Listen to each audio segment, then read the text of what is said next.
Express లో నక్షి మేళా సందర్భంగా free shipping across the world. జై శ్రీకృష్ణ. ఆండాల్ తిరువడిగళే శరణం. అద్భుతమైనటువంటి పాశురం 23వ పాశురంలోకి 23వ రోజులోకి మనం ప్రవేశించాము. ఈరోజు సూక్ష్మ దశలో ఉండేటటువంటి పరమాత్మ స్థూల దశకు పరిణమించటం అనేటటువంటి గంభీరమైనటువంటి ఉపనిషత్ అర్థాన్ని బోధించేటటువంటి పాశురం ఈరోజు పాశురం. పాశురాన్ని సేవిద్దాం. மாரிமலை மழஞ்சல் மன்னி கிடந்து ரங்கும் சீரிய சிங்கம் அறிவித்து தீவிழித்து வேரிமயிர பொங்க எப்பாடும் பேருந்து தரி மூறி நிமிர்ந்து முழங்கி புறப்பட்டு போதருமா போலே நீ பூவை பூவண்ணா உன் கோயில் நின்று இங்கனே போந்தருளி கோப்புடைய சீரிய சிங்காசனத்திருந்து யாம் வந்த காரியம் ஆராயந்து அருள் ఏలోరెంబావాయ్.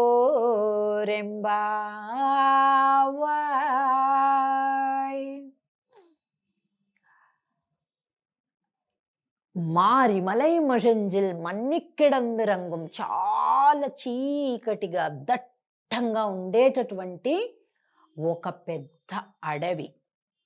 ఏంటండి తిరుప్పావై పాశురాలు చెప్పాల్సింది పోయి ఏదో చందమామ కథలు చెప్తున్నారు అనుకుంటున్నారా? కాదు, తిరుప్పావై పాశురంలో ఆండాల్ తల్లే చెప్పిన మాట ఇది. దట్టంగా ఉంది అడవి, కుండపోత వర్షం వస్తుంది, ఒక పెద్ద గుహ ఉంది. ఆ గుహలో ఒక సింహం నిద్రిస్తూ ఉంది గట్టిగా. నిద్రపోతుంది కదా అని దగ్గరికి వెళ్తారు ఎవరైనా? ఎవరూ లేదు, ఎందుకంటే ఉన్నది సింహం కనుక. ఇది ఆండాల్ తల్లి, ఇది సూక్ష్మ దశలు, అంటే ఈ సృష్టి మొత్తం పంచభూతాలు కూడా సృష్టించక పూర్వం స్థితి ఏదైతే ఉందో అది చెప్తుంది. భగవంతుడి యొక్క కారణ రూపం అంటే రా మెటీరియల్, కార్యరూపం అంటే ఆ వస్తువు తయారైపోయాక, ఈ రెండు స్థితులను చెప్తుందనమాట ఆండాల్ తల్లి. మారిమలై ముజంజిల్ మన్ని కిడందు రంగం సీరియ సింగం అరివిత్తు తీవిజిత్తు. అరివిత్తు అంటే తెలివి తెచ్చుకుందట, నిద్రపోలే, తెలివి తెచ్చుకుంది.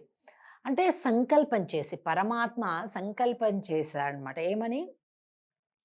తాం ఐక్ష్యత, తాను సృజించాలి, ఈ సృష్టి కార్యాన్ని ప్రారంభించాలి అని స్వామి సంకల్పం చేశాడు.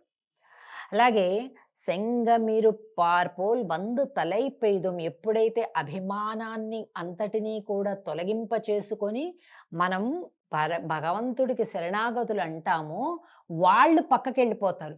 కాకుండా ఇంకా కార్యానికి ఏమేమి కావాలి, ఎవరికి జన్మలు ఏవేటిని ఇవ్వాలి అనేటటువంటిది ముందుగా అసలు పంచీకరణ అంటారు. అంటే పంచభూతాలను సృజించేటటువంటి ప్రక్రియని ప్రారంభించడం కనిపిస్తుంది ఈ పాశురంలో. ఇది విశేష పాశురం.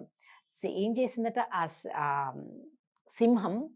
సీరియ సింగం అరివిత్తు తీవిజిత్తు అంటే తీక్ష్ణమైనటువంటి తన చూపుల్ని ఇలా తెరుస్తుందంట. సింహం ఎప్పుడు అంతే కదండి, గుహలో ఉంటుంది, బాగా వర్షము చీకటి అట్లా ఉన్నప్పుడు ఆ వర్షాలు వెలిసేదాకా అలా ఉంటుందన్నమాట. వర్షం తగ్గేలోపు కాంప్రమైజ్ అయిపోయి పక్క నుండే గడ్డి తిందామని అనుకోదు, అలాగే ఉంటుందన్నమాట. తను వేటాడాల, తను తినాల. అరివిత్తు తీవిజిత్తు అంటే తీక్ష్ణంగా చూస్తుందట. అలాగే వేరి మైర పొంగ వెప్పాడుం పేరిందుదరి మూరి నిమురిందు ముజంగి పొరపట్టు. ఇట్లాగా కొద్దిగా లేవగానే ఇలా ఒళ్ళు తీర్చుకుంటుంది సరే, ఒక పిల్లి ఎలాగా ముందు కాళ్ళు ముందుకి వెనక్కాళ్ళు వెనక్కి, అలాగంట ఇది కూడా. రెండింటిని ఇట్లా జాపుకుందట. వేరి మైర పొంగ ఎప్పాడుం పేరిందుదరి, ఇలాగ దులుపుకుందంట. మూరి నిమిరిందు ముజంగి పురపట్టు పోదరుమా పోలే. స్వామి ఆ సింహం ఆ గుహ నుండి బయటకు వచ్చేటప్పుడు ఒక్కసారి ఇట్లా తీక్షణంగా చూసి కొద్దిగా ఒళ్ళు వీర్చుకొని, తనకి కేసరి అని పేరండి సింహానికి. అంటే దాని వెంట్రుకలు సహజంగానే ఒక పరిమళాన్ని కలిగి ఉంటాయి. ఇట్లా ఇట్లా దులుపంగానే ఆ పరిమళం మొత్తం అంతా కూడా వ్యాపించిందట. ఇదంతా ఊరికే చెప్పటం లేదండి, కథలాగా. సృజించేటప్పుడు పంచభూతాల సృష్టి ఎలా జరిగిందో చెప్తుంది ఇందులో. ఇప్పుడు మనం ఒక ఇల్లు కట్టుకోవాలనుకోండి, మట్టి తెస్తాం, ఇటుక తెస్తాం, సిమెంట్ తెస్తాం, నీళ్లు తెస్తాం, అన్నీ తెచ్చి ఒక దగ్గర చేసేసి కడతాం ఇల్లు. కానీ వాటిని మనం సృష్టించట్లే. ఇసుకని మనం సృష్టించట్లే, ఎక్కడో ఉంది పట్టుకొస్తున్నాం. ఇటుకని మనం సృష్టించట్లా. ఆ తయారు చేసినోడు సృష్టించాడని అనకండి. వాడు కూడా ఆ మట్టిని బట్టి, నీళ్ళని బట్టి, అగ్నిని బట్టి చేశాడు ఇటుక. అంటే వాడు కూడా వాటిని సృష్టించట్లా. అంటే ద మెయిన్ రా మెటీరియల్. వాటిని సృజించేటప్పుడు ప్రక్రియను చెప్తుంది ఆండాళ్ ఈ పాశ్రంలో. స్వామి ఆ సింహం ఎలాగైతే గజసింహ గతి వీరో శార్దూల వృషభోపమో అంటారు. భగవంతుడు ఒకసారి ఏనుగులాగా నడుస్తాడు, ఒకసారి సింహంలాగా నడుస్తాడు, ఒకసారి వృషభంలాగా నడుస్తాడు, ఒకసారి సర్పంలాగా నడుస్తాడంట. అబ్బాయి ఎన్ని నడకలో స్వామివారివి! ఆ పెద్ద పెద్ద ఆలయాలలో ఆ సేవలు చూడాలి, 2 కళ్ళు చాలవండి. అలాగా నడుస్తూ ఉన్నాడట స్వామి. ఆ రాడు సింహం ఎలా నడిచిందో, స్వామి మాకు వేరే వేరే నడకలొద్దు, నువ్వు ఒక లయన్ లాగా నడిచిరా అని చెప్తుంది. ఎందుకమ్మా? మేము చూడాలి, మాకు అలా చూడాలి, నీ యొక్క ప్రతి సౌందర్యం మేము చూడాలి. పడుకునే సౌందర్యం చూడాలి, నిద్ర లేచేటప్పుడు సౌందర్యం చూడాలి, లేచి నడిచే సౌందర్యం చూడాలి, కూర్చునే సౌందర్యం చూడాలి, అన్నీ మేము చూడాలి స్వామి. మాకు అలా చూడటమే మా కోరిక, ఇంకేమీ కోరికలు లేవు అని చెప్తుంది. అలాగే పోదరుమా పోలే నీ పువ్వై పువ్వన్నా. అబ్బా, ఏం చెప్పాలనుకున్నారు చెప్పండి అమ్మా, ఇప్పుడే చెప్పండి, ఎందుకు వచ్చారో చెప్పండి, ఏం కోరికలో చెప్పండి అన్నట.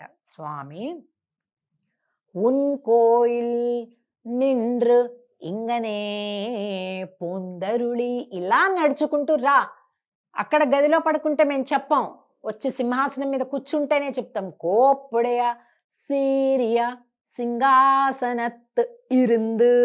నువ్వు వచ్చి సింహాసనం పైన కూర్చోవాలి, కూర్చుంటే చెప్తాం. అప్పుడు కూర్చొని యాం వంద కార్యం ఆరాయంద్ అరుళ్. నువ్వెందుకు వచ్చావమ్మా, ఏంటమ్మా అని నువ్వు అడగాలి. నువ్వు అడిగాక మేము చెప్తాం, అలా చెప్పం మేము, ఇలా చెప్పం మేము అని చెప్తున్నారు అనమాట. ఇలా ఉండాలండి భగవంతుడికి మనకి ప్రేమ, అటాచ్మెంట్ అంటే. ఆండాళ్ తల్లి ఇలా చూపిస్తుంది తోవ, మనం కూడా ఆ మార్గంలో నడుద్దాం. జై శ్రీకృష్ణ. ఆండాళ్ తిరువడిగళే